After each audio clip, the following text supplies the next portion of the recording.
Great. Thank you so much. It's an honor to be here today. I really appreciate you guys including me and even thinking of me, of all people. Um, so, just to give you a little background on myself before I launch into it, I know I don't have a huge amount of time, but just to be brief. So, as you mentioned, I'm a writer for Sesame Workshop. What that means is that I write for Sesame Street, but I also write for some of our international initiatives, including educational materials for children in the refugee camps for the Rohingya people and for the Syrian people, to try to give a sense of normalcy and stability to children who have been basically on the run escaping genocide, for lack of a better way of putting it. So that's really important to me that that's work that I get to be a part of professionally, and why my perspective on these issues is really more international. It's not just based here where I am. I'm in New York City. And so basically what I wanted to talk about, I had chatted with Malia about this beforehand, and we kind of landed on this idea that it's really important, for me personally, to approach anti-racist work as being something that's active. It's like we can all start from a place where we agree that racism is bad, right? But that's kind of the bare minimum. Like that's your starting point. And so then what do you do next? How do you take that and make it something active that you can engage in, and you can make it more tangible than just, well, I am saying the right things and I'm not saying the wrong things. It's more about how you engage with the world around you, and how do you ascertain what your position is and how you can be the most use. So for myself as a white woman, I try to be as actively consciously aware of what conversations are happening, and regardless of what my feelings may or may not be about a situation, am I using my platform to amplify the voices that need to be amplified? Am I making space for voices that are otherwise marginalized? Because that's something that I can do with my agency and my privilege.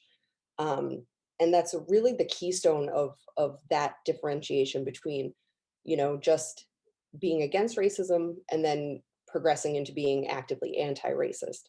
Because it can be hard to make that distinction. Like, well, how do you know that you're doing that the second? How do you know that you're actually doing that? Um, so I had made some notes because I knew I would get anxious and start being like, and then what happens? Um, so the reason why this comes up right now in this moment is that here we are in this, we all mention words of hope and relief. And so the danger zone there, especially with a lot of people that fall kind of moderate or less likely to be engaged politically, is that a moment like this historically can be a time to be like, we did it. Yay, it's over. Like, no, no, we're just starting. Like, this is a great new first step. But we can't then just be like, okay, time to go back to sleep now. It's like you have to look around you and be like, okay, how do I stay engaged in a way that is meaningful and not performative and not self-centering, especially if you are a white person like myself.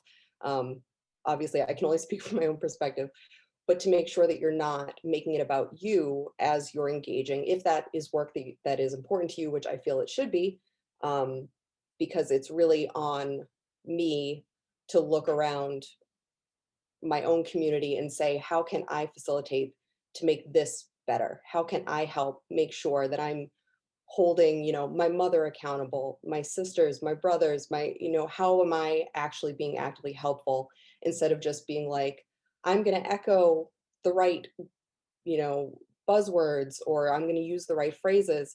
And it's more than that. It's like, I'm 42 years old, right? And like my knees aren't great. So I know that I can't be on the front lines anymore the way I used to. If there are protests happening and I want to be engaged, right? But what can I do? I'm a writer. I can use my words. I can use these other avenues of power that I do have access to, um, and make sure that I'm making space for voices to work towards equity versus like any kind of tokenism or just kind of flash in the pan diversity, which can be useful stepping stones, but it's not the end game, you know? I want to make sure. Am I going? I don't want to go over. How am I doing? Doing good. Okay. Um, so let's see. And then, so how this relates to me personally, it really all comes down to intersectionality. And my personal identity factors into that because I am a queer woman in a straight presenting marriage with a man of color. So it, it's like when you have these Venn diagrams of intersectionality in your own personal life, it definitely makes it easier for you to see where these challenges are and where the overlaps are and how in that Venn diagram you see more clearly when these things are happening for me, how does this happen for other people? And you start to see those patterns and where they intersect. And you don't really have the luxury of just not thinking about it anymore, because that's part of your lived experience and part of your family's lived experience and people that you see every day and that you care about. And so it's definitely important to me personally to keep up that level of energy. And then the other, side of that coin is like you have to maintain self-care for yourself so that you don't burn out. And then you have to be able to support the people in your life who are on the front lines in the ways that they need to be supported, not in the ways that you feel look like support. So what does support really look like? Like sometimes, support looks like being arm in arm with someone, and sometimes support looks like staying back at the command center and being the guy in the chair and, helping move the pieces around.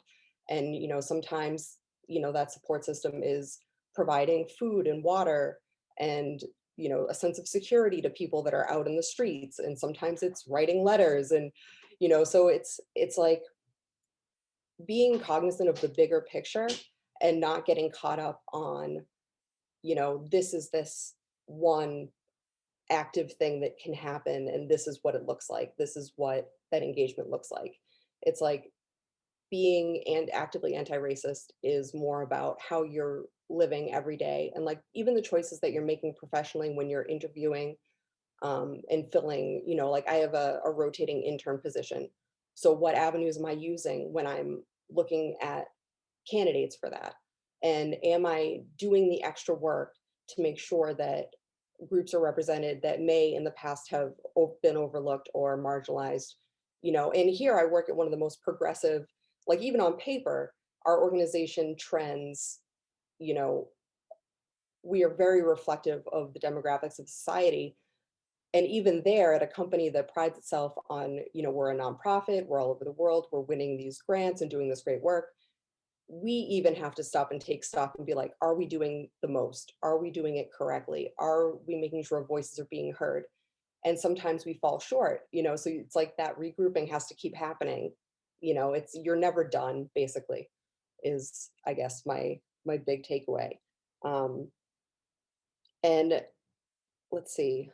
And then I guess the call to action, which was the third point I was asked to think about, is really about you know, meeting people where they are and using your own skills, um, to move the needle so that again, you're not falling into what others are doing or what others feel is the right or wrong way to be doing it. It's more about what do I personally bring to the table and how can I use that, to amplify voices that need it, to, you know, listen and to learn and to be actually the most useful that I can be.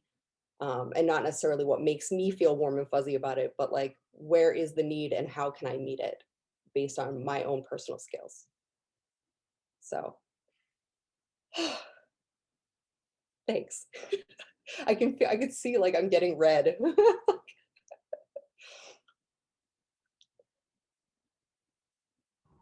Jen, was there a final statement there? I think I just kind of trailed off. I'm sorry, Ariana. Great. Yeah, I think that's my spiel. I don't know if folks have questions or if that's something we do now. I'll leave it to y'all to Let's guide. get after. But Okay. thank you so much for creating a really nice framework for us to think about the headlines, what we can do, meet people where they are while also being mindful of self care for ourselves and being really empathetic. and remembering humanity. So thank you for that, Jen. Thank you.